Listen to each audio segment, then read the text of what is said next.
And could we have a volunteer to do the Pledge of Allegiance? Anybody want to? You will? V.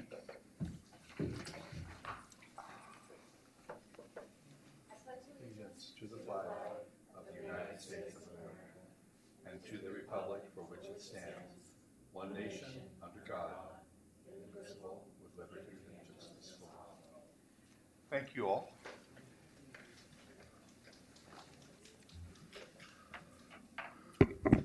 We do believe that introductions are in order, as usual, at these meetings. If we could start on our right here, please. My name is Vi Ibarra with the Developmental Disabilities Council, Contra Costa County. My name is Mary Bruns with the La Miranda Spirit Van Program and the Senior Mobility Action Council.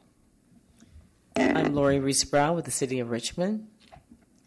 Kim Ridgway, AC Transit. Michael Dowgelli, Chair at this meeting. Irma Sobolowski, Tri-Delta Transit. Hello Smith, East County Representative. Rashida Kamara, Central Contra Costa Transportation Authority. Firdaus Jahan, CCTA. Peter Eccles, CCTA. Tim Hale, CCTA. Good afternoon, Sean Kearns, Assemblymember Fraser. John Cunningham, Contra Costa County staff. Beverly Smith, citizen. Thank you. I already owe an apology, Vi, for calling you V. But if I could ask folks to turn their name tags towards me, because it requires me to restate names and things, so I would appreciate that. Thank you. Are there any members of the audience that would like to make a public comment?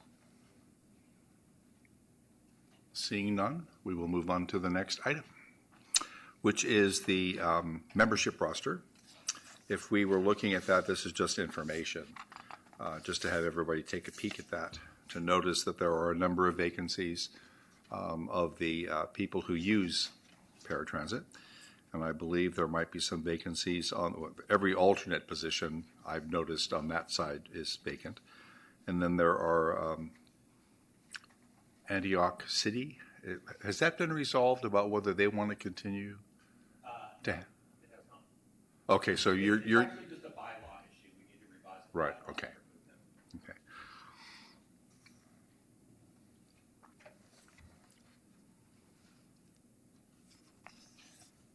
Any questions or? Yeah, just pointing those things out. Okay. And then the meeting schedule for everything that has to do with CCTA, including our meetings. So our next meeting, for example, is going to be on September 16th. Okay. I'm out of a job. Blame Bart. Blame Bart.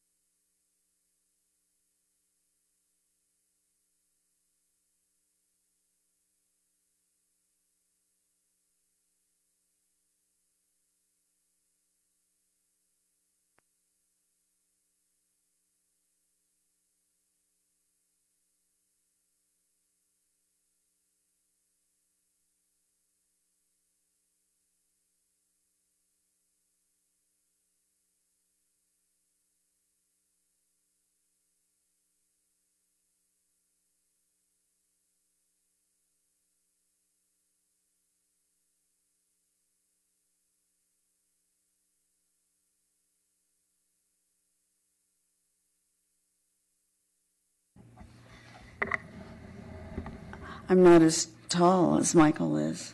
Is there a motion? I will make the motion to accept the summary. You're not totally out of a job. I'll second that. Okay. All in favor? Aye. Any opposition? Any abstentions? Motion carries. I think I'll need to abstain. I wasn't here at that meeting. Okay. Who's talking? I can't tell. Vi Ibarra. There you go. Okay. Madam, The next, Madam Chair, I was wondering if I could request, with your approval and approval of the commission, that we move item 6 up.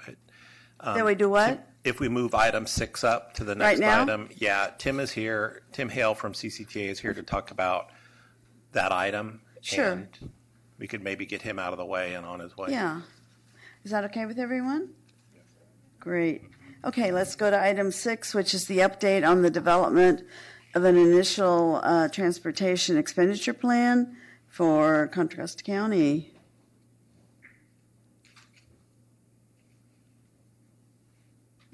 So I'll do a brief introduction. Tim Hale is CCTA's Deputy Director of Projects. Did I get that right? And he's in charge of the putting together the transportation expenditure plan. That was a request of the CCTA board, and we wanted to give you an update as to where that process is at and kind of what we expect to see in the category that would provide funding for seniors and people with disabilities. Okay, and if I might also say he's doing a fantastic job of doing it. Thank you, Tim. Thank you very much, Chair Abelson. Thank you for having me here and allowing me to provide an update on development of the Transportation Expenditure Plan. The Authority Board has been meeting quite frequently and often since April of this year, deciding for one, do they want to move forward with an expenditure plan and placing another measure on the ballot, and then two, with the development. So in May of this year, the Authority Board kind of made that decision based on some public opinion research that they put together. And that public opinion research was really, really interesting. It really focused on congestion relief. And there was a lot of interest in making sure that the dollars that would be going into this expenditure plan would be focused on congestion relief and not any other aspects of that. And so the other aspects of it was transit. So there was a very strong interest in making sure there was frequent, reliable transit service in Contra Costa County.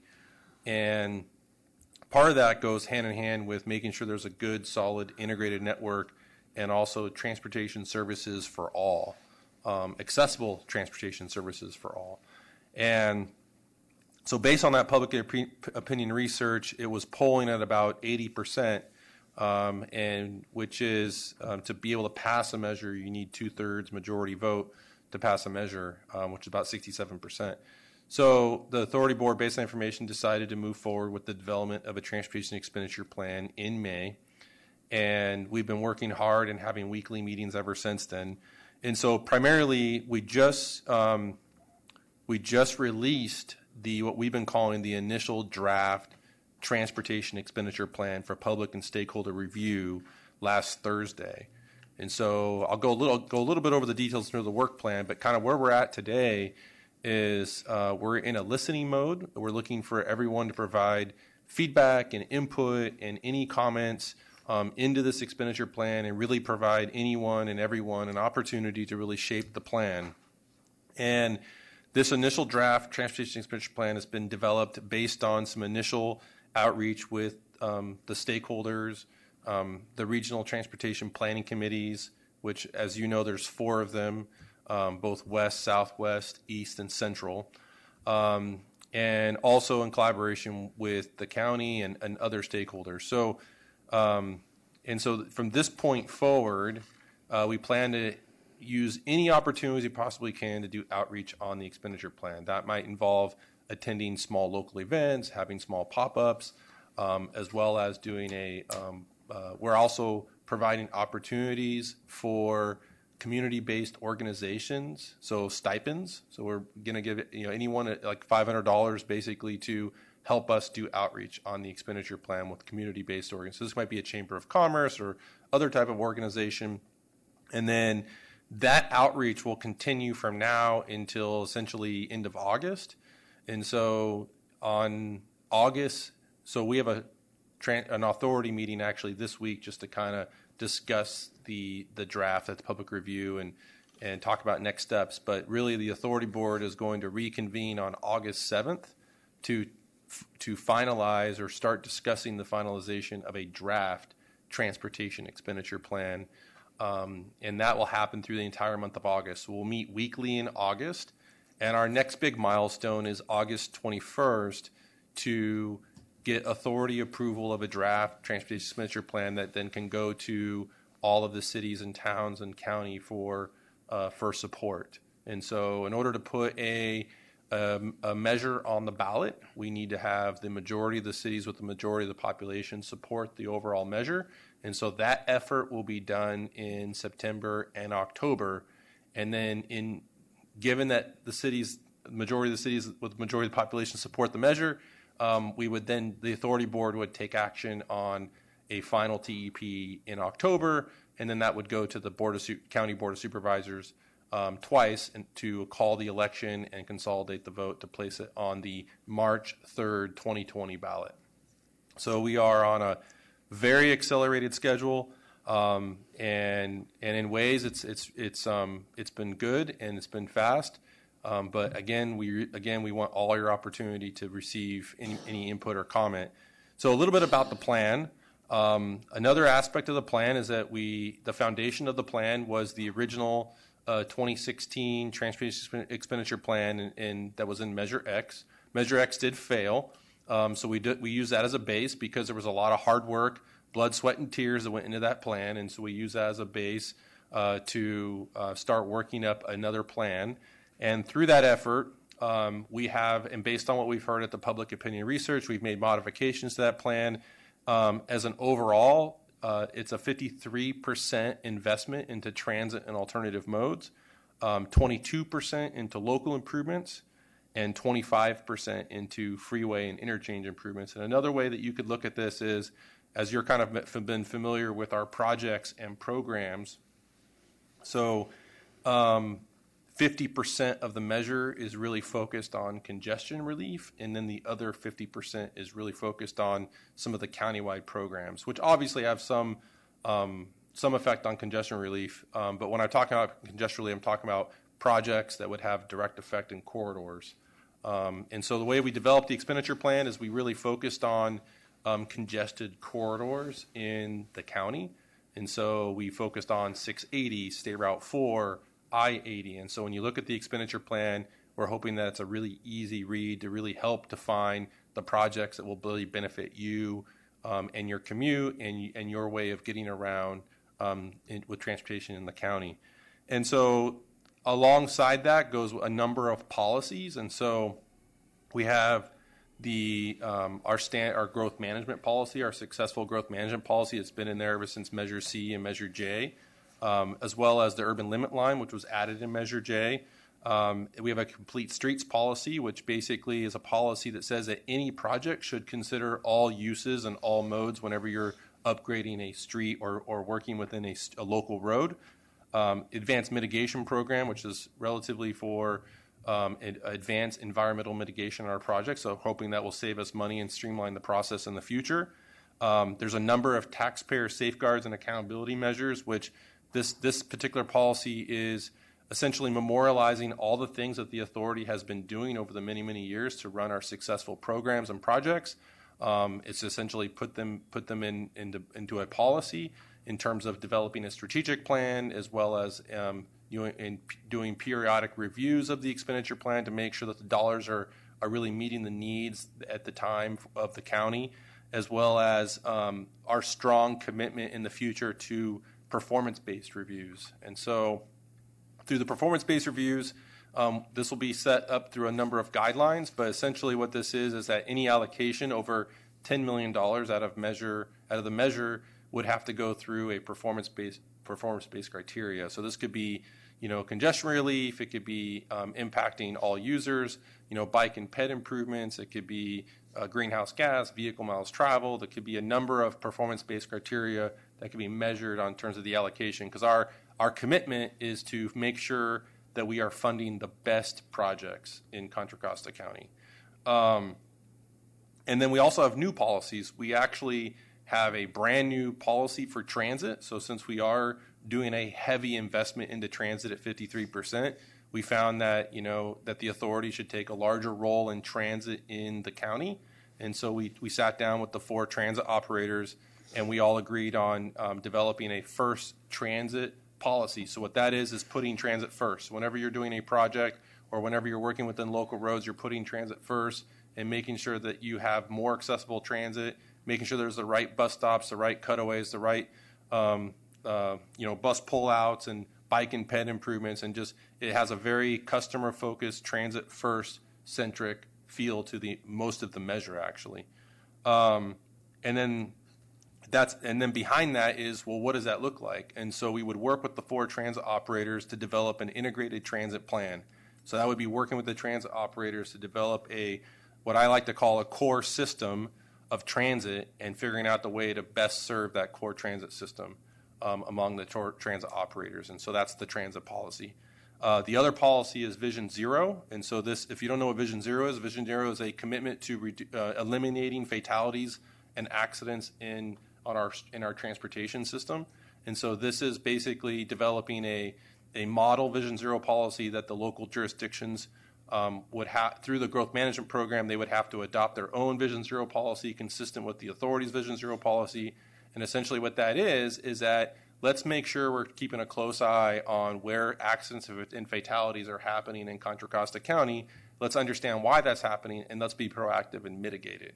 And so that would be through collecting data and doing projects like having better bike and pedestrian facilities, or maybe making sure that there's the right number of lanes, or et cetera. So and so that's an overall overall measure. And then in terms of, as Peter was mentioning, the accessible transportation component. So in Measure X, 2016 TEP, I remember it to be, I think it was $115 million for accessible transportation. And right now, the accessible transportation line item, which is affordable transportation for seniors, veterans, and people with disabilities, is $154 million, which is about 5% of the overall measure. And then the other component to that is the safe transportation for youth and students. So this is also continuing our needed programs to make sure there's accessible transportation for youth and students to get to and from schools. So that kind of concludes my presentation, and happy to answer any questions. So this is, just so people are aware, this is in addition to Measure J, and they overlap. Could you explain how they the time periods? Yeah, I'm sorry if I did not talk about that. So this is a proposed 30-year measure. It would start in July 1st of 2020 and go to June 30th in 2050. Measure J ends in 2034, and that is currently a half-cent sales tax, and then this measure would be an additional half-cent sales tax. And so basically for approximately 14 years, we would be collecting a total 1 cent of sales tax for transportation projects and programs. And during those 14 years, the Measure J programs will continue. In terms of the capital side is pretty much delivered. And so the programs will continue. So you'll have, what we did is we developed this expenditure plan to really complement the measure, the programs that are in Measure J, to make sure that we're really leveraging each of the measures and not necessarily have redundancy. Great. Does the committee have any comments or questions? I do. Okay. Lori speaking. Go ahead, okay. Lori. So my question is regarding Transit Zero, and I just want a clear understanding of, so Transit Zero is dealing with, monies that would go towards more transit-related programs to the transit providers, like AC Transit, WestCat. Is that what you're thinking, or more private and smaller, micro, transit companies? Are you looking at that too? And then how does this measure actually deal with zero emissions? We have a number of Lyft and Uber vehicles out there that are, providing transit as well. So how does it feed into that? Could it feed into that? Just some information on that. And then I have a second follow-up question after this. I have to get your answer on this. So the Transit First policy, that was really the whole purpose of developing the integrated transit plan.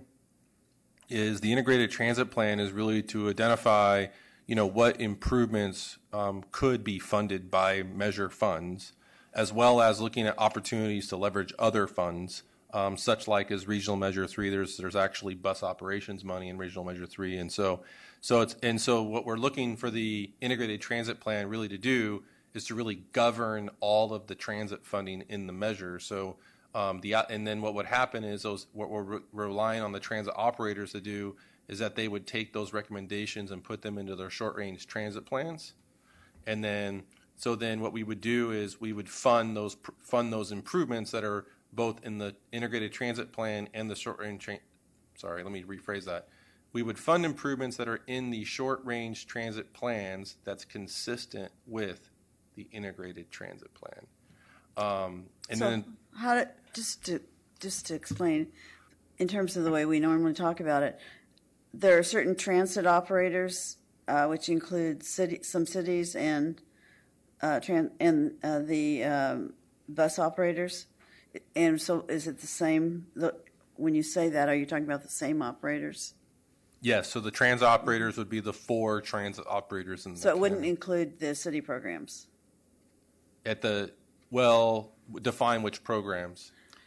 It could be any. Richmond, El Cerrito, and San Pablo. And is Antioch still? I think Antioch too, right? Those city programs are designed for. You have to be senior or disabled to be eligible for those programs. So, I think that would fall into the extent that. Now, if cities are providing a first last mile solution, those would definitely fall into part of that study, part of the integrated transit study. So that there's a accessible transportation study. That's the one that's going to look at accessible services, which includes the city services and the paratransit operators. So there's another one of those studies? Yes. Yeah. Sorry. So what Peter's referring. So what you're referring to at Chair Abelson is that the paratransit affordable transportation type services ran by cities. Those would actually be looked at as part of this accessible transportation strategy plan that's in development right now in cooperation with the county. And so the way we're writing the measure is that those funds in the affordable transportation category. So those funds in the affordable. Did you say affordable? I'm sorry, accessible. Sorry. Accessible. In the accessible transportation category, the $154 million that I mentioned, those funds would be governed by the accessible transportation strategy plan. So that's it, same as Measure X. And that's the same as Measure X. So why is there, if I might ask, why are we restudying what we've studied recently before? The accessible transportation. Why is that always being restudied? So, it's not being restudied. So it was in Measure X, but Measure X didn't pass, so the study was never done. So this would be part of that study. It was also in Measure J, and it was done there too. There was a study done, I think, in 2004. There were no studies. There were no funds released to the recipients of Measure J until I'm just talking about paratransit, until that study was done. That was Measure C. J. I believe it was Measure C. Maybe it was probably actually. I was here for Measure J, and there was no study. Since I was been here for 2006, there was no study, and Measure J started in 2009. I'm just wondering. And Measure C, that's absolutely true. We collected Measure C funding for a few years during the period of time that a study was being done, and then that's the study that came up with the allocation percentages to the different operators under Measure C, and then was carried on to Measure J. Measure J was basically used Measure C's formula at the distribution amounts at the time that Measure J started, It didn't use the formula. It just used the percentages that were distributed under Measure C to carry on through Measure J. Because the impact of that to users of the system is to not be able to, there's not enough funding to use the system for people who are alive now, but maybe won't be when you get the studies are done and so forth. And so that's why under Measure J, I think there was this annual increase built into Measure J. So every year, the funding that was allocated out of that particular category, the transportation for seniors and people with disabilities, increased by 0.1% every year. Right, but that doesn't help the current recipients. But I've kind of interrupted Lori, and I want to get back to Lori. Yeah, I had a few. I haven't responded to all your questions yet. Thank you.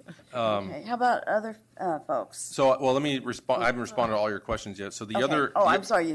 Yes, you say you did. There was a second question that she wanted feedback on. So in terms of reducing emissions and air quality, there's actually a dedicated category for reduction in emissions and improve air quality, and that category is primarily to look at what we're doing with the electric vehicle charging readiness plan, and looking at funding parts of that plan, as well as looking at preparing the infrastructure for zero emissions vehicles. And then there's another category in there called seamless connected transportation options, and that's primarily looking at first and last mile options. So it's looking at bike share, car share, on-demand transit, and so that's in the seamless connected transportation options. What's the percentage of that? It's kind of spread over the various categories. One second. And while you're looking for the answer, the second part of my question was, how do you propose engaging the community-based organizations for outreach purposes, whether it's the chamber or just some of our smaller community-based organizations? Will you assist them with a training program of some sort? I mean, they have outreach experience. We just hired 3 community-based organizations to do transportation outreach for us, which would include transportation across all spectrums of or sectors of transit, including paratransit. And just want to know how you would utilize them just to kind of spread the word about the plan and get that information out to other businesses and residents in the community. Is that what you're proposing they do? So to answer your previous question, it's approximately 3%. Okay, thank you. Seamless connected transportation options. And then to answer that question, I wish our Director of External Affairs was here to answer that question. My understanding is that we are relying on opportunities for the community-based organizations to do outreach. And yes, we can certainly sit down with them and train them and give them materials and so forth. And essentially all we're asking them to do is just to provide outreach at certain events. Oh, okay. That's all we're asking is just outreach at certain events. We're going to miss most of them because we have National Night Out, and you won't have this ready by, I think that's August 6th or something. It's ready now. Is it ready now? Yeah, we're ready. Okay. We're ready to go. Yeah, Okay, we're ready to go now. I'll talk to you afterwards. Yeah. Okay. Well, thank you, Chair. Did you get all your questions? I did. Thank you.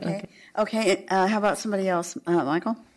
Something that I've always wanted to ask in terms of, I know this is dealing with Contra Costa, transportation, but is Amtrak ever going to be a part of anything that we are doing in the county, because it goes through us, but it's a commuter system?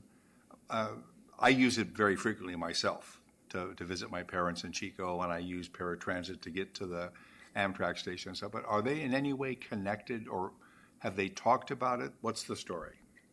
It's a very good question. In the measures, we don't necessarily provide funding for operations and maintenance of intercity rail like Cap Corridor and San Joaquin. However, we do provide funding for access improvements. So this could include additional parking at stations. It could include access improvements. In one case, we may consider funding the Hercules Intermodal Station for Cap Corridor. So that's where we would actually provide funding for. Anybody else? Okay, I'll just add a few comments, I guess. This is a very large effort, and I think if we succeed, which I hope we do, that it will do a lot to enhance our transportation experience, because it isn't just, we have Measure J and now we'll also have this thing. We'll have both. So that'll really make a difference, I think, in a lot of ways. And the other thing that's really good about it, I think, is that it looks at where we are now, not just where we were when we did Measure J, but where we are now, and says, what is it we really want now? And that's what it's giving us, is what we're asking for now. And it's pretty exciting. And so I hope you'll be involved. And is there anything more on this item from anybody? Okay, I'm not seeing anything. Okay, well, thank you very much, Tim, for coming and sharing that. I know that you've been working day and night and in between on this measure.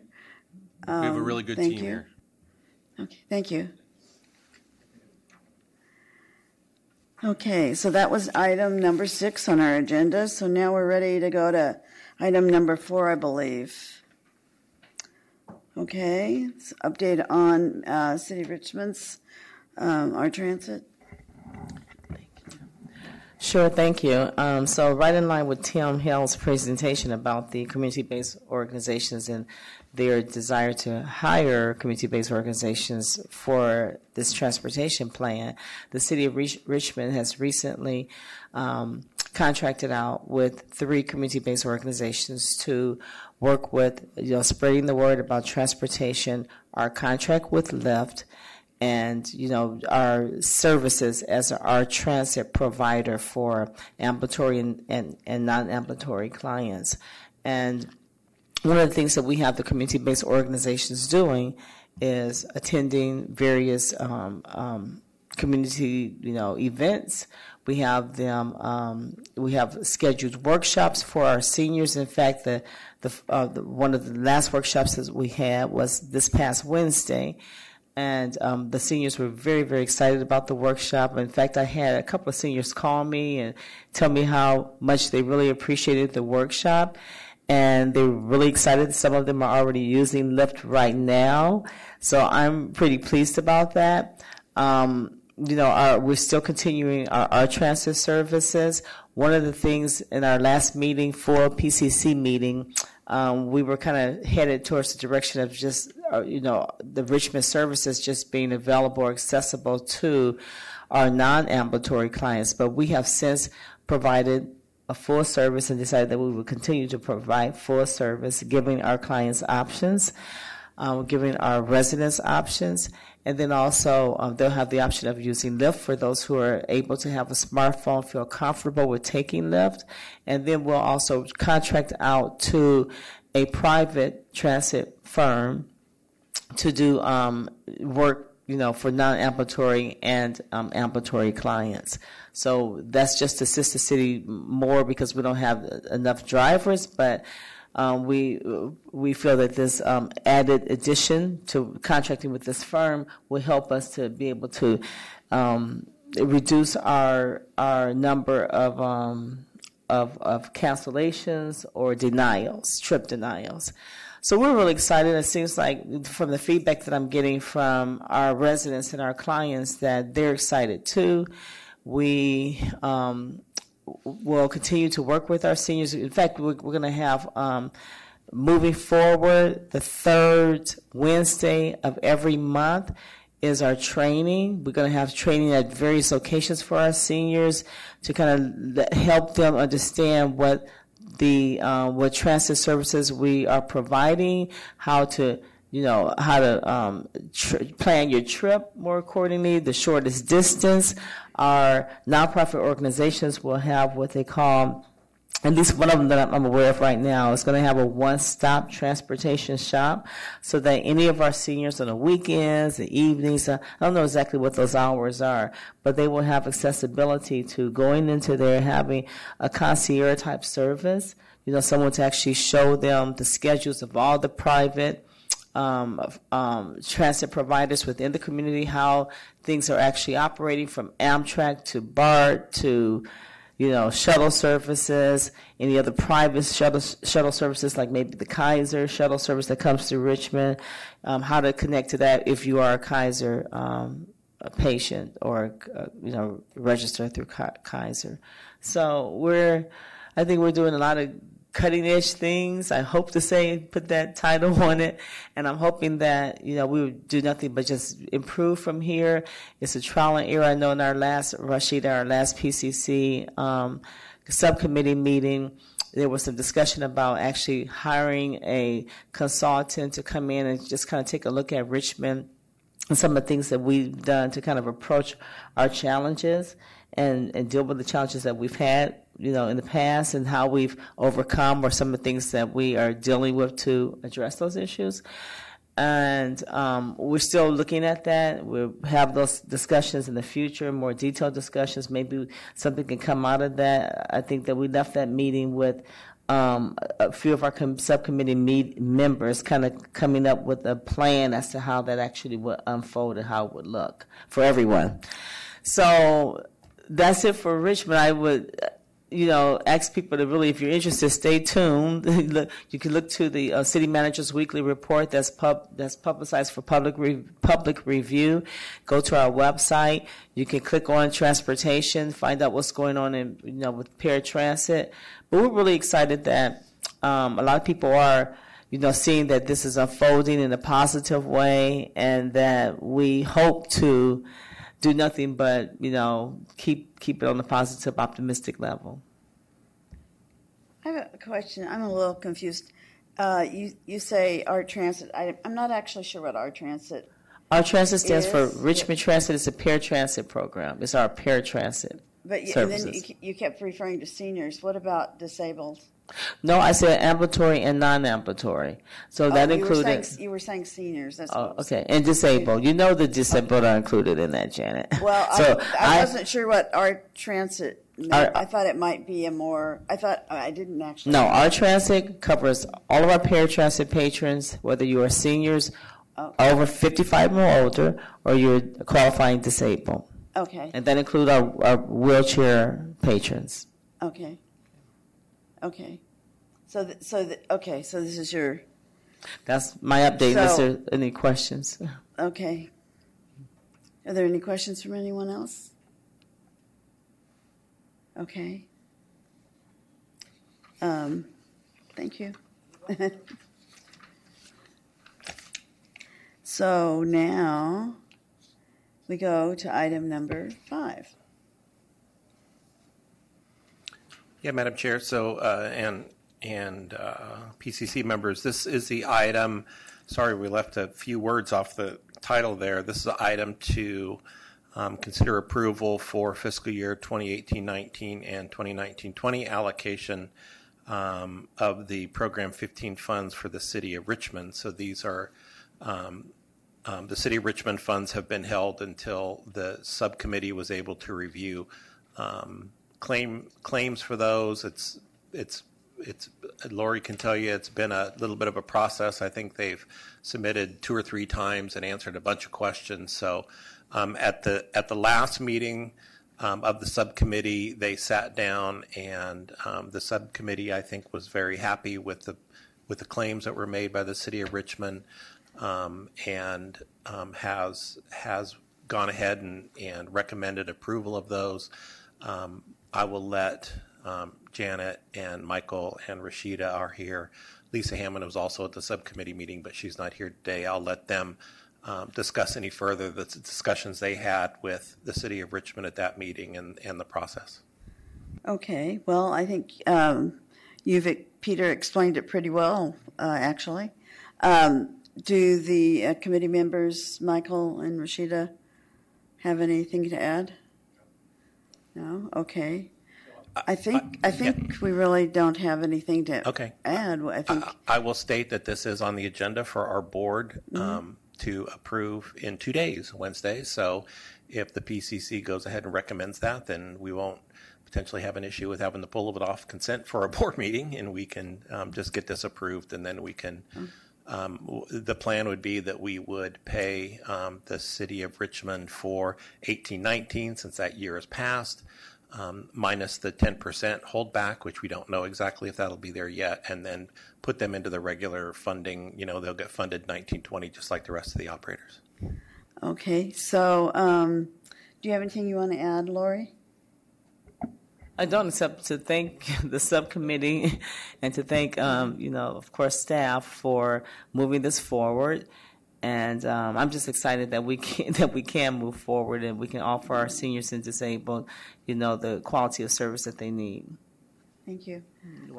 Okay, so I think we're just ready for the motion that makes it all happen. I would like to make a motion that we accept this as stated. Okay, and do we have a second? Okay, thank you. So we have a motion and we have a second. Any comment? All in favor, please say aye. Aye. Any opposition? Any abstentions? Motion carries unanimously. I think we should all celebrate. Yes. And I'd also like to thank everybody for their patience in working on this. We've never had this kind of a situation before where there was a delay, so it was all new territory for us. And thank you all, and thank you, Lori. I know it wasn't the easiest thing in the world. It's a learning process. Learning process for sure. Yes, but we're going to move forward. And hope to see some great things. New things, great things. Thank you. I wanted to add that, and I mentioned this in our last PCC meeting, that we're going to have some of our community-based organizations. I'm going to have some of the community-based organizations come to the PCC meeting, if that's okay, to kind of give an update on their outreach efforts around senior disabled services, if that's okay, as they come, get underway. Probably won't have that till sometime in the latter part of this year, just to provide an update in terms of what they're doing and how much progress they're making. Okay, thank you. Okay, so that takes us to item number 7, which is the Service Review Advisory Committee, and I don't believe that there was actually a meeting, so there is no report.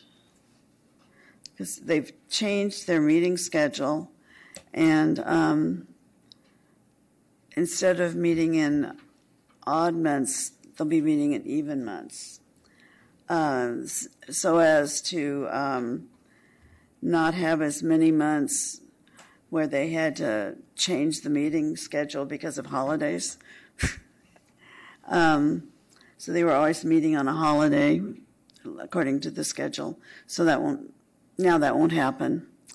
But meanwhile, there was no meeting. Okay, so the next item is the Senior Mobility Action Council report. I think Lisa normally does that. Can someone else do that? Yeah, I can do that. Okay. So at last month's meeting, Rashida gave a report on County Connection. We've been trying to educate ourselves on all the different transportation programs in the county. And at this coming meeting, which is the 4th Monday of the month, Peter is going to make a presentation on the Accessible Transportation Plan. Is that correct, Peter? I think it's the TEP, okay. But it's so Peter. You're going to go over basically what Tim went over here. Okay. Oh. Well, maybe we could we'll probably have our own update if there's an update. Yeah. Correct? So that would be September. So we'll have an update, yeah. Okay. And beyond that, we continue to work on our 2020 event that we'll be putting on next year. Okay. Okay. Thank you for your report.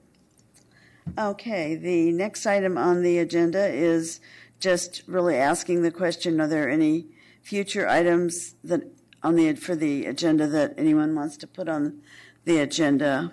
The TEP maybe, right? What else? I'm sure we'll come up with something. Okay. One thing I wanted to bring up, and it's only a technicality, would be that bylaw issue regarding the city of Antioch. Yeah. Yeah, that's a good point. We do need to look at the bylaws. It's been a while.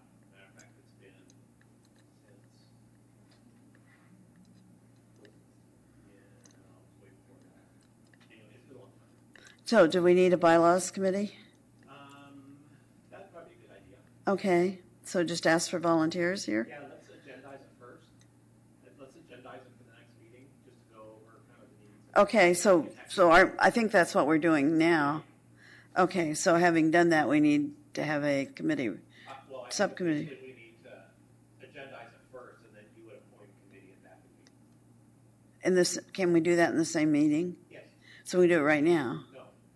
Because now we're talking about future agenda items. We actually have to have the agenda item come in September to talk about the bylaws and that we need to update the bylaws. And then you would appoint the committee then with direction. Okay. To update the bylaws. Okay, I hear what you're saying. Okay, so we will put it on the agenda for the next meeting. And at that meeting, we will have a committee that will be appointed that will look at the bylaws. Don't look at me that way. I don't know, I'm just looking. I look that way more easily than that way. Okay, so yes. Is there some way we can get a copy of the bylaws, or are there something that we? Yeah. I would assume that we would all get a copy of the bylaws for the next meeting. Yes, we can do that. Because since it's on the agenda. Okay, thank you. There will be the items that are on our agenda all the time. Are there any other special items? Okay, then is there any news to share from anyone? Rashida, was your hand up? Yes. Okay.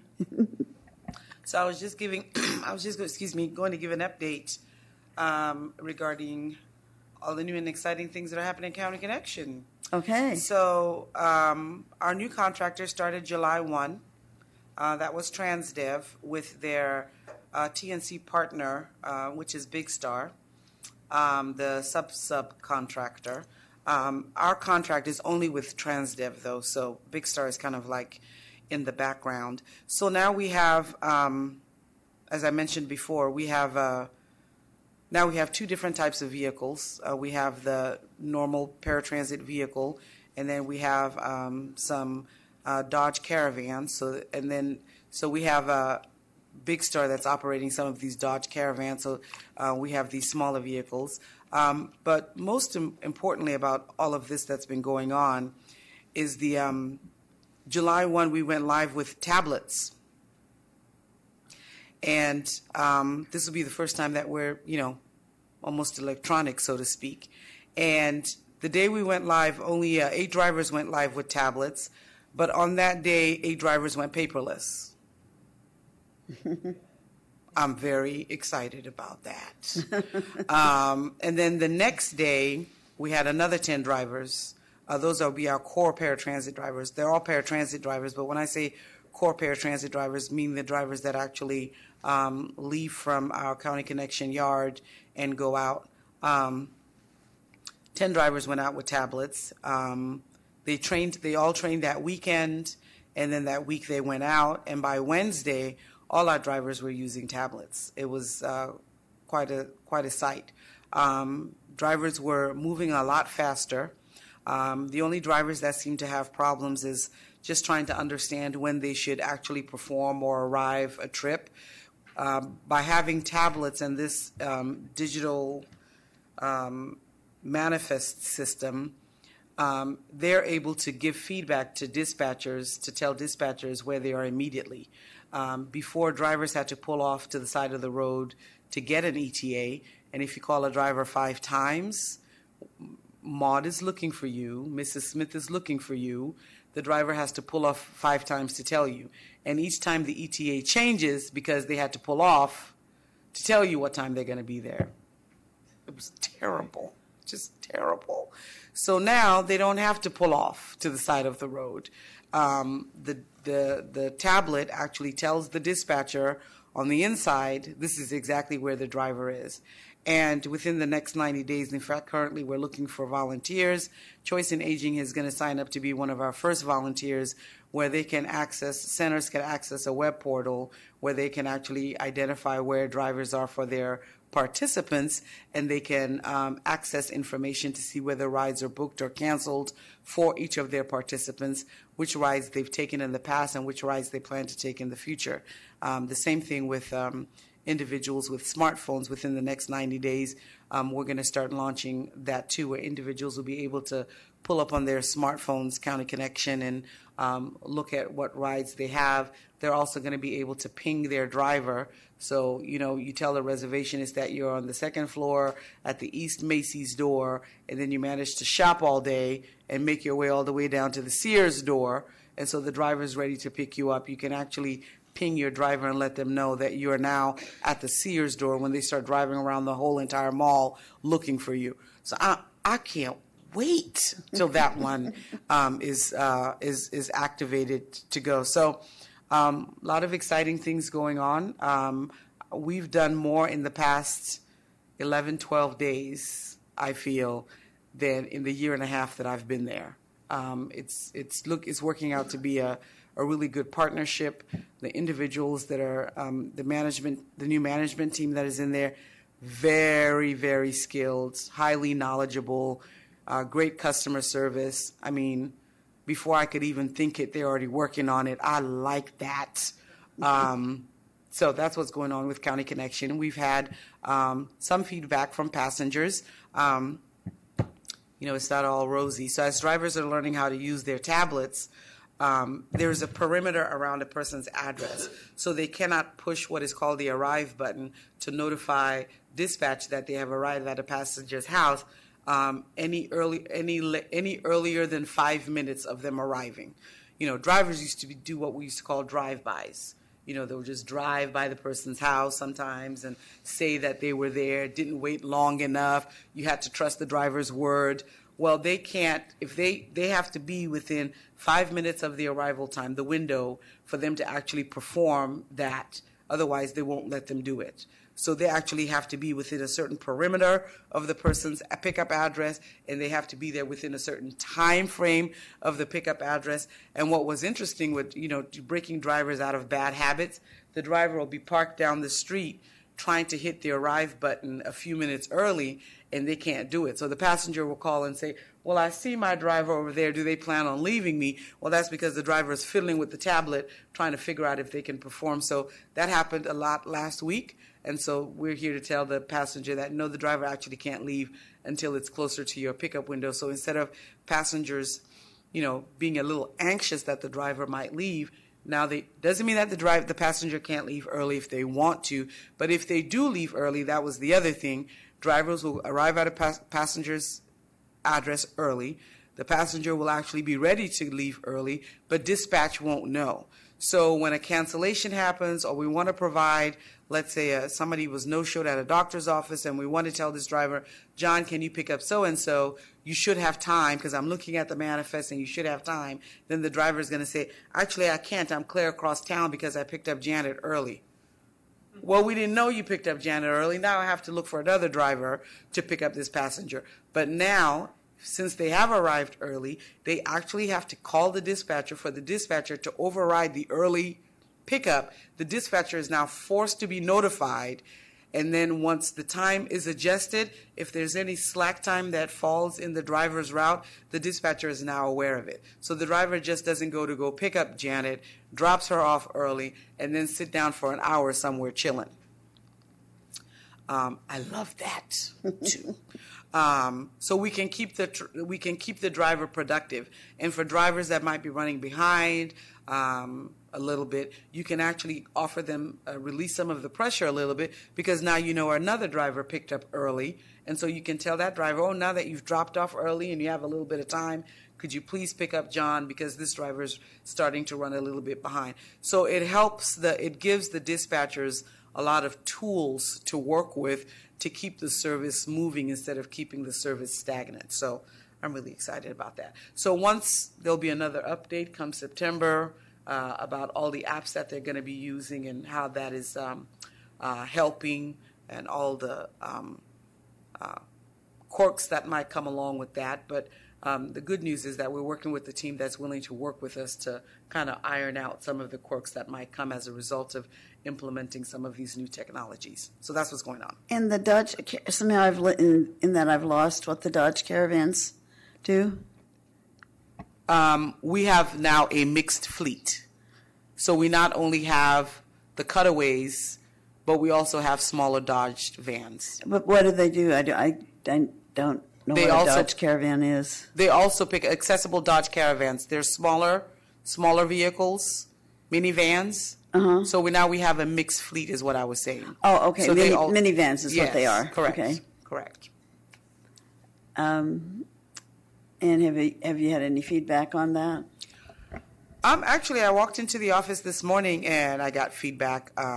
We were discussing feedback from somebody.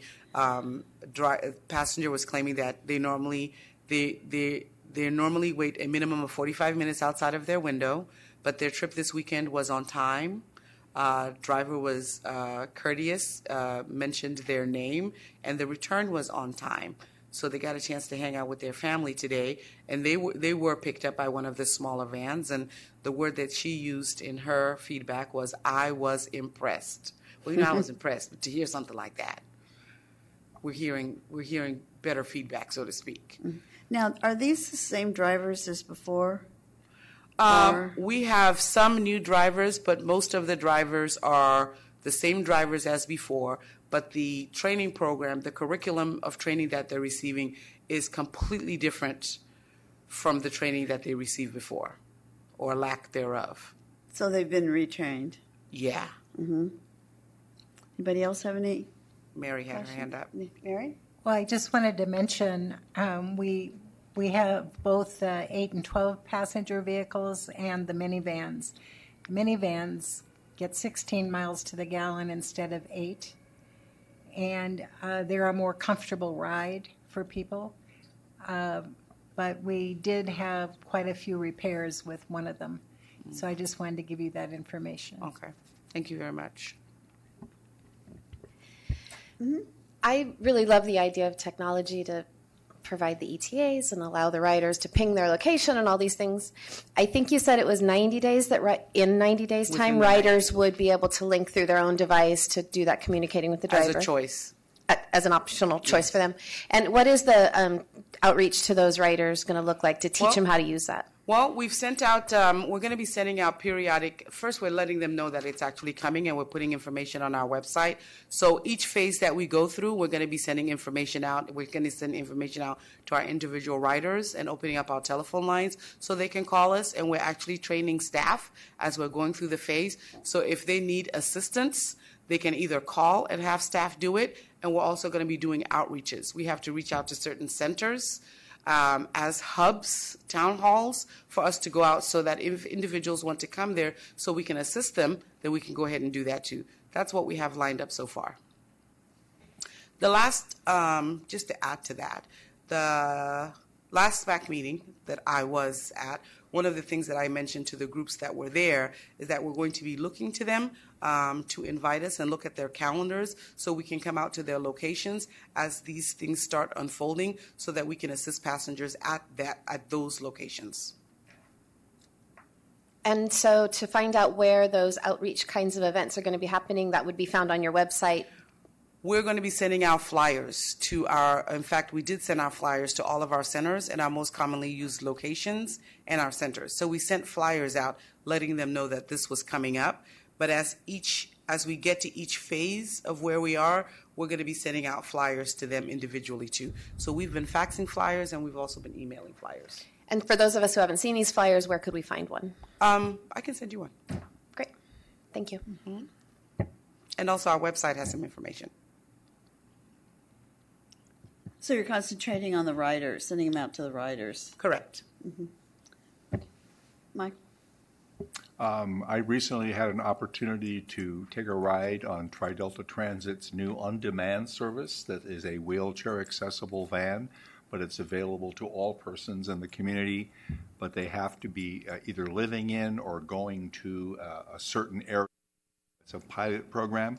One of the areas, it's about a 2 or 3.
Off. There we go. Anyway, so we have this very large festival for us, and then we have people wanting to get there. So we concentrate on people who are seniors and people with disabilities, and use our paratransit vans that we use through Measure J, and they get to the BART station, however, and we've got an arrangement with BART that we can use it for parking whatever car. So the people who are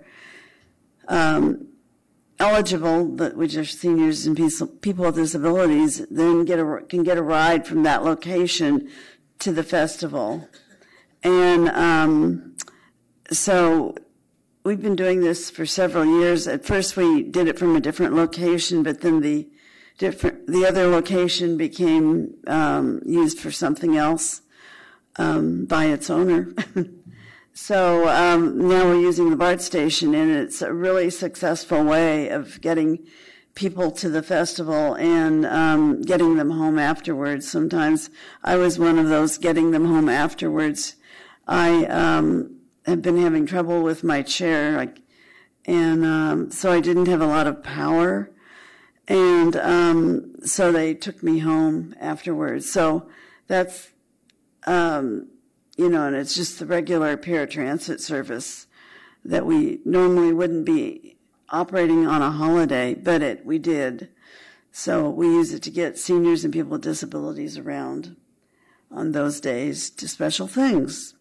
So it's very successful. We just need to figure out how to handle the demand. But anyway, are there any others who have news to share? Okay. Not seeing any others, and we're ready to adjourn until next time. Thank you very much for coming. And next time I promise to be here on time.